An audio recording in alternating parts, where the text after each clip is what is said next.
अगली खबर का रुख कर लेते हैं। खबर आपको बता रहे हैं देहरादून से, जहां उत्तराखंड में बनेगा अरोमा सैटेलाइट सेंटर। राजकीय उद्यान की भूमि पर सैटेलाइट सेंटर का निर्माण होगा।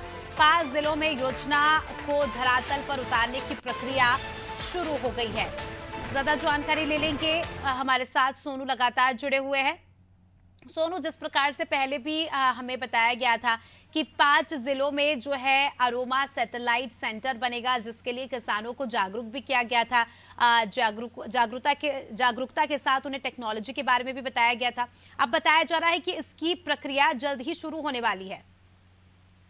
देखिए स्मिता, आप जानते ही हैं कि उत्तराखंड की भौगोलिक परिस्थिति पर्वतीय क्षेत्र है और ऐसे में जो पर्वतीय क्षेत्र है वो काफी बड़ा उत्तराखंड का जो कृषि वाला भूभाग है, पर्वतीय क्षेत्रों की हम बात कर रहे हैं, वो असिंचित है, यानी वर्षा आधारित सिंचाई पर निर्भर रहता है। और जो पर्वतीय क्षेत्रों में होने वाली खेती और बागवानी है, इस पर खास तौर से जो जंगली जानवर हैं उनका और जो बंदर हैं उनका काफी कहर देखा जाता है। तो जो ये सघन एरोमा सैटेलाइट सेंटर की हम बात कर रहे हैं, तो जो सघन जो पौधे हैं उनकी खेती को बढ़ावा देने पर सरकार फोकस कर रही है। और जो राज्य सरकार के उद्यानों की भूमि है, उस भूमि पर ये सैटेलाइट अभी 5 जनपदों में स्थापित किए जाएंगे। तो कहीं ना कहीं इससे जो कृषि को पर्वतीय क्षेत्रों की नुकसान होता है वो, और जो सरकार की उद्यान की जो बंजर भूमि है उसका सदुपयोग हो सकेगा।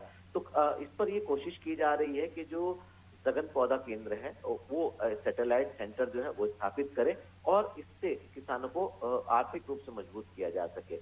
चूंकि अब इस प्रक्रिया को शुरू किया जा रहा है, आने वाले समय में चाहे वो चंपावत हो, चाहे वो पिथौरागढ़ हो, या फिर उत्तरकाशी हो या चमोली हो, ये जो जनपद, इसके साथ साथ अल्मोड़ा जनपद जो ये चिन्हित किए गए हैं, इन जनपदों में किस तरह से एरोमा प्लांटेशन को बढ़ावा दिया जाएगा, कैसे सेंटर स्थापित किए जाएंगे, कैसे एक स्थान पर तमाम किसानों को उपलब्ध कराई जाने वाली सुविधाओं को जुटाया जाएगा, कैसे उनको पौध उपलब्ध कराई जाएगी, तमाम ऐसे पहलू हैं जो आने वाले समय में जिन पर विभाग को, खास तौर से उद्यान विभाग को फोकस करना होगा गंभीरता के साथ, ताकि ये जो कोशिश की जा रही है पूरी तरह से साकार हो सके।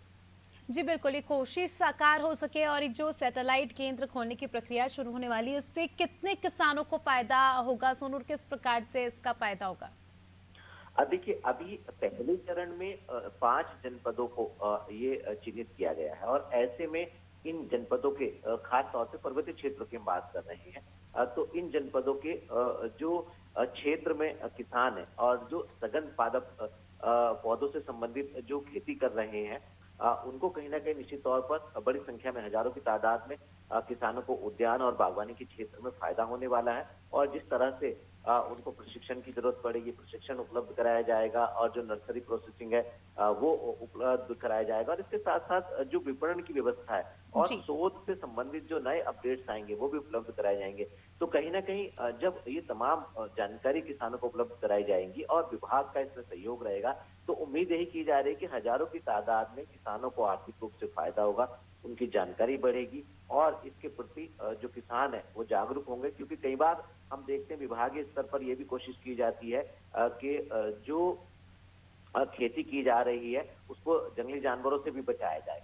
तो जो एरोमेटिक प्लांटेशन है, इसकी जब खेती होगी तो बंजर भूमि का उपयोग हो सकेगा, किसानों को इसका फायदा हो सकेगा और खास तौर पर जंगली जानवरों से जो नुकसान खेती को होता है पर्वतीय क्षेत्रों की, उससे बचाया जा सकेगा।